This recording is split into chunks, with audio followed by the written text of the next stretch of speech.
Hello friends, welcome to our diary. तो आज हम चल पड़े हैं मेडिटेशन के लिए।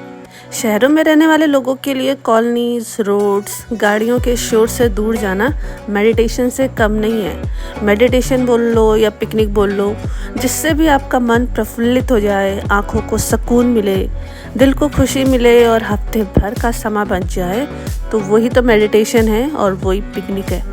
हम एक ऐसे त्रिशंकु शहरी बन चुके हैं ना, जो नौकरी की इच्छा शहर में चाहते हैं, ऐशो आराम हमको मल्टीप्लेक्स के चाहिए और शांति हमको गांव की। तो जो पॉसिबल है नहीं, आप 3 जगह तो पैर रख नहीं सकते हैं। जिस जगह है या तो उसको सहूलियत युक्त बनाइए, या फिर जहाँ सहूलियत है वहाँ पर रोजी रोटी या फिर वहाँ पर शांति कायम कीजिए। पर ऐसा हो नहीं पा रहा है और इसी क्लैश में जीवन भी गुजर जा रहा है और कट भी जा रहा है। तो हम जैसे इस चक्र जाल में फंसे हुए लोगों के लिए पिकनिक एक मेडिटेशन ही तो है। तभी बिगनिंग में मैंने इसे मेडिटेशन कहा था। अब तो कंडीशन ऐसी है कि इंसानों की भीड़ में या इंसानों को ही हमने जानवरों वाली एलिगरी देनी शुरू कर दी है, क्योंकि जंगल नहीं रहे, जानवर नहीं रहे, तो इंसानों को ही हम बोलते हैं लोमड़ी जैसा चालाक, गाय जैसी सीधी, कव्वे जैसा भूखा, गीदड़ जैसा फेंकू, भेड़ जैसा स्लो और न जाने क्या क्या। इसलिए जब कभी शहर से बाहर निकलो तो जब असली जानवर दिखाई देते हैं तो वो बेचारे तो बहुत सीधे लगते हैं, छल रहित, कपट रहित। वास्तव में हमें डरने की ज़रूरत जानवरों से तो है ही नहीं। हमें तो जिससे डरने की ज़रूरत है वो तो हमने अपने आप में है, हमको खुद से है। और इस दौर में जो सबसे खतरनाक जो कोई क्रिएचर है ना, तो वो हम है। हमसे खतरनाक कोई है क्या? हमसे डरावना भी कोई दिखता है क्या? इसीलिए अगर रिफॉर्म्स की ज़रूरत किसी को है तो वो है इंसानी बस्तियों को। जंगल तो हेल्दी हैं, स्वस्थ हैं। हम हमारी चिंता कर ले और इन नेचुरल एनवायरनमेंट से सीख ले और खुद को मॉडिफाई करें। इन रास्तों, पेड़ों, पक्षियों, पानी, पत्थरों से थोड़ा भी इंस्पायर अगर हो जाए ना, तो हम वाकई में इंसान बन जाएंगे। ये मॉनसून का सीज़न है, हरियाली अपनी चरम सीमा पर है। तो ये एक छोटी सी कलकल बहती नदी के किनारे हमको बने बनाए चूल्हे मिल गए हैं, जो बताता है कितने लोग इस जगह पर आ चुके हैं। आज लकीली ये जगह खाली मिली है, वरना इंसानों का मेला संडे को भी यहाँ लगा रहता है। देखो, हमारा ज़्यादा तामझाम तो है नहीं। एक पतीला मैगी बनाना है जो बस आधा घंटा लगेगा, और लंबा समय हमको बैठना है, निहारना है जो आजकल लोगों में मिसिंग है। सामान, पानी, लकड़ी, बर्तन सब घर से लाए हैं हम तो। प्लास्टिक कुछ भी नहीं है। ये मैगी के रैपर्स हैं जो हम घर वापस ले जाएंगे। बर्तन स्टील के हैं जो घर जाकर धोएंगे। और जनरली लोग जब पिकनिक पर आते हैं तो मीट, मछली, चिकन, सब्जी, बर्तन और न जाने क्या क्या सब नदी में ही धोते हैं। प्लीज़ ऐसा नहीं करना चाहिए। इंग्रेडिएंट्स सारी घर से धोकर लाओ और यहाँ केवल पकाने का काम करना चाहिए। बर्तन भी हो सके तो घर जाकर ही धोना।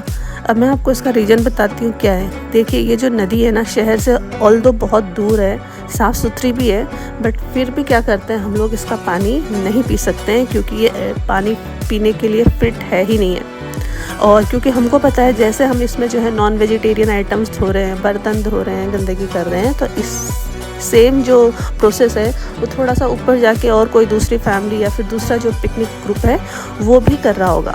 तो इस पानी में नॉन वेज के जो है पीसेस मिले हुए हैं या फिर जो है पानी शुद्ध नहीं है, तो वही समझ के हम जो है इस पानी को नहीं पीते हैं। और पानी जो है हमेशा क्या करते हैं लोग, घर से ही कैरी करके चलते हैं। इसीलिए हम देखते हैं नदी खुद को गंदा नहीं करती है, हम कर रहे हैं नदी को गंदा। इतनी दूर पहाड़ों की नदी का पानी भी अगर सोचो हेल्दी नहीं है पीने के लिए और फिट नहीं है, तो आज से 10 साल बाद या 5 साल बाद इसको नाला बनने में देर नहीं लगने वाली है।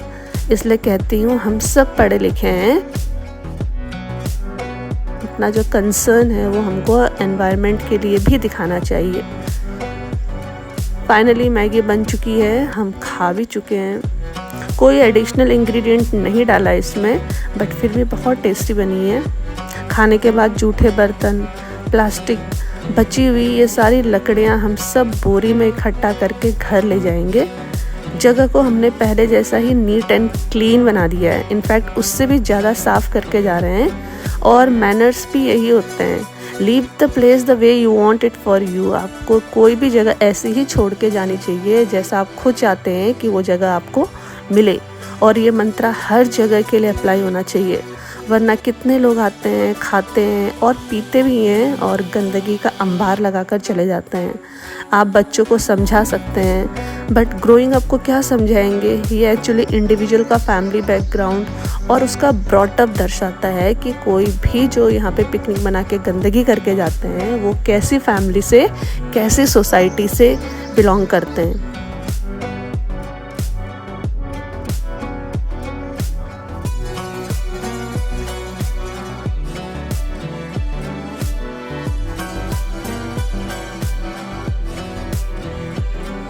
खाने पीने के बाद अब हम नदी की तरफ चल दिए हैं। देखिए, नेचर को एंजॉय करने के भी हर एज ग्रुप के अलग अलग पर्सपेक्टिव्स होते हैं, अलग अलग नज़रिए हैं, पर नदी देखकर सबके पर्सपेक्टिव कॉमन हो जाते हैं।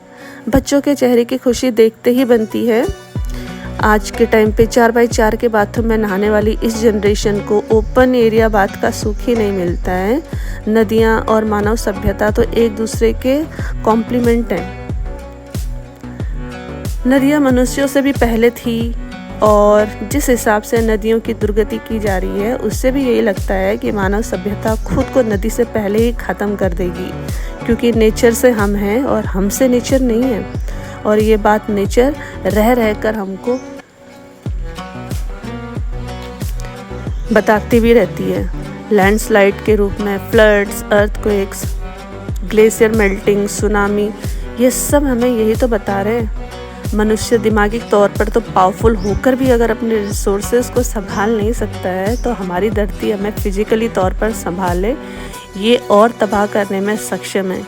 इसीलिए नेचर को अप्रिशिएट करने की हमारे अंदर जो है ताकत होनी चाहिए, फीलिंग होनी चाहिए, क्योंकि नेचर हमको हमेशा देता है खुशी, फ़ायदे, सुकून, लाभ, वो भी फिज़िकल, मेंटल, सोशल, सब।